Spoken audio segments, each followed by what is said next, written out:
everyone, it's Shel from Paper Octio Studio. Today I'm sharing with you some Happy Mail that I received and a couple ATC cards that I made from it. A viewer named Roberta, she likes watching my videos. She always comments and leaves nice comments.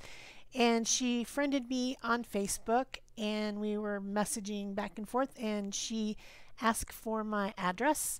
And she sent me all this really great Happy Mail. Look at all of it. It's so colorful and so beautiful. And she said something about, she wondered what I would make with stuff that she sent. She sent all these little punches and die cuts. She sent little pieces of painted paper, inchies, twinchies, fibers, some sequin waste, wallpaper samples, just all kinds of really great stuff. Some snaps and button type things, some tissue paper, even these interesting silver plastic pieces that are from something, I'm not sure. Anyway, very excited to receive Happy Mail. It's always so fun, and you know, I'm always grateful. I don't get it very often, but when I do, I'm like, yes, yes, look at all this fun stuff I can play with. So I decided to make a couple ATCs with some of the things that she sent so that she could see that I was actually using it. It's not going to go to waste. The rest of it is in my box of things that I use randomly. You know, sometimes I make tags from the desk. I have that little weird series called Tags from the Desk. I use all these little bits and pieces of papers. I never throw away anything. I mean, hardly. I guess I throw away a lot of mail, but besides that, any type of colored papers and little things, and I like all of it, so I keep it all and I hoard it like a dragon. I'm just, you know, that's my crafty dragon hoard. So to start out with, I picked out some things that I thought I would use on a couple different cards and put them in little stacks.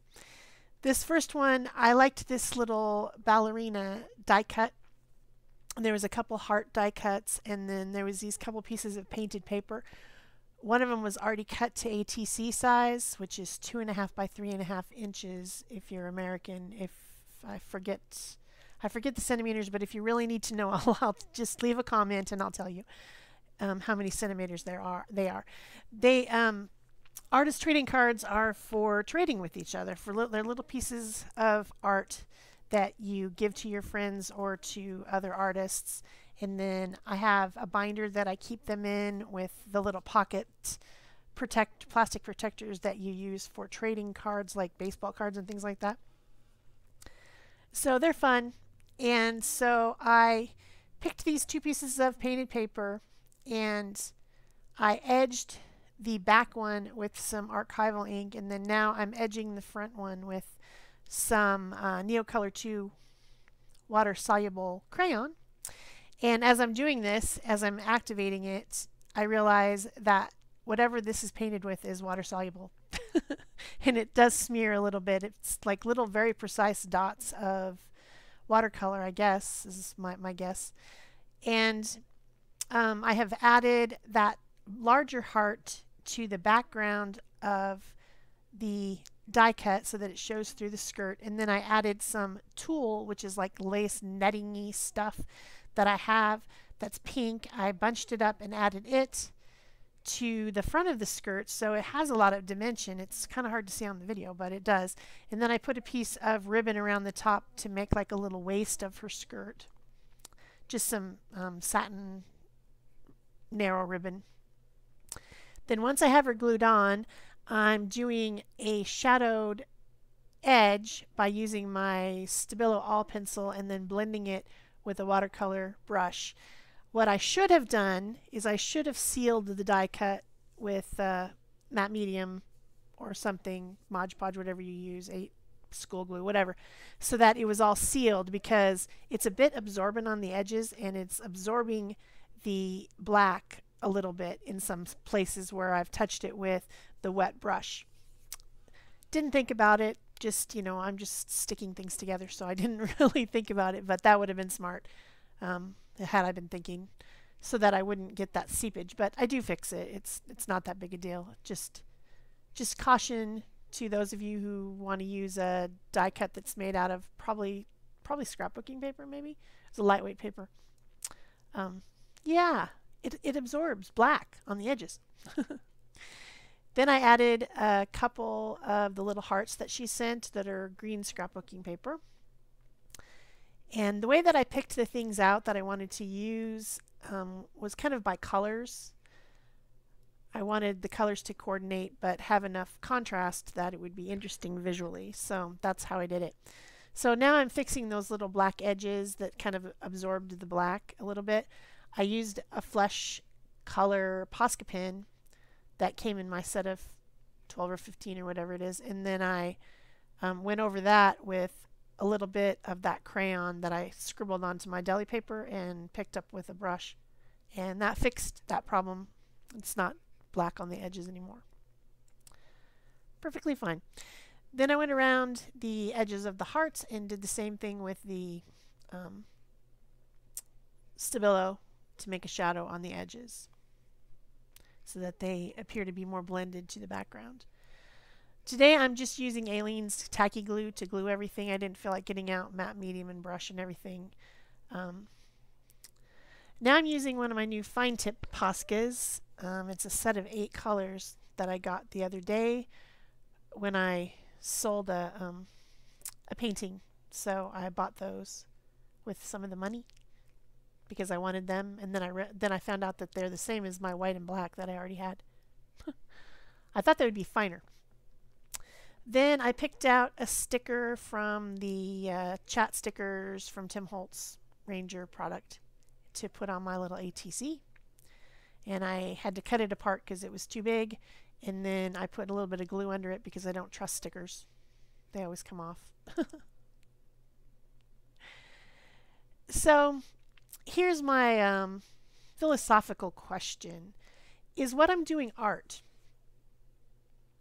I think that it is because it's my unique vision of putting things together in a way that I find pleasing, which is putting my own version of beauty out into the universe. But someone might say it's not, because all I'm doing is assembling things that somebody sent me. So leave me a comment, tell me what you think about that. Is this art? Am I doing art, or am I just sticking things together?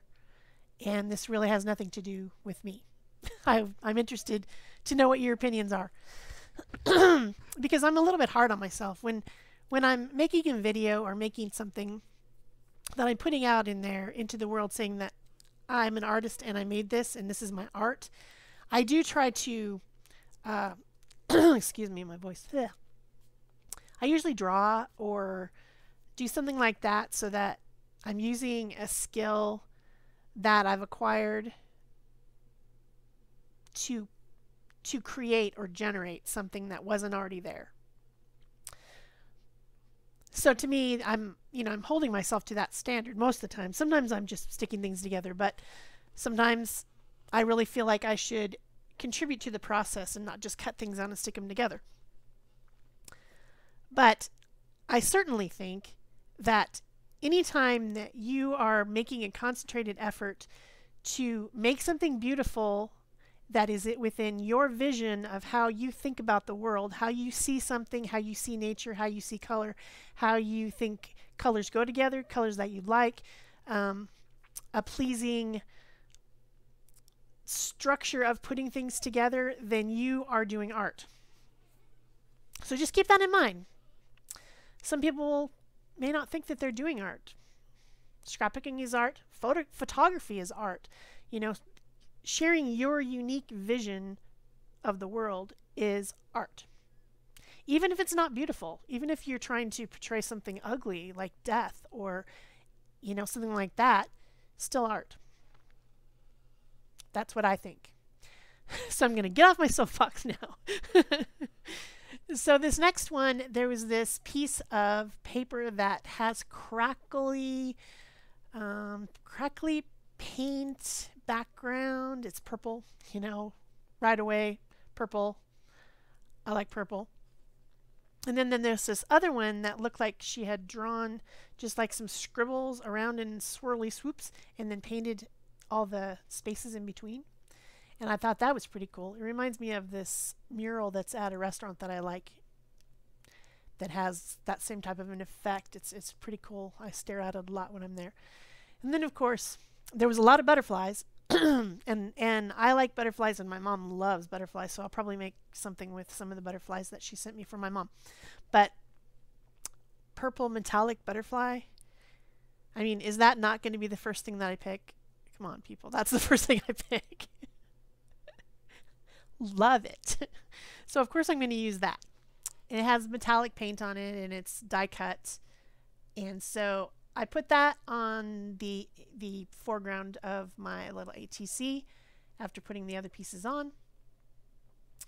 And then I get out some of the metallic Posca pens that my friend Peg gave me. Thank you, Peg. And I color in the spaces that are die cut. Posca pens are opaque, if you guys did not know that. So they will cover. That's one of the things I like about them. They will cover things. So I'm just using the different colors that are in the backgrounds to color in my little butterfly. Then there was this little piece that looks like it was maybe cut off of a card or something that she saved. Not sure what it is, but it's got these really cool little flowers on it. And then it's got some glitter glue on it. Glitter glue, people. So I'm going to use that as well to give my little butterfly something to fly around, because butterflies don't just fly around. I mean, they're always attracted to flowers. So there you go. So I hope you guys are enjoying this video. A little bit different, but fun. And thank you to Roberta, who made this video possible, because she sent me all these things. And if you liked it, please give it a thumbs up. Leave me a comment below, you know, telling me that you were here, telling me what you think about what I said about art. And then, of course, subscribe if you haven't already, because that helps my channel and that helps other people find me through the YouTube weirdness, how it works. And then if you want to, you can share on Pinterest or Facebook or something if you want to. So that's it for me. Thanks. Bye-bye.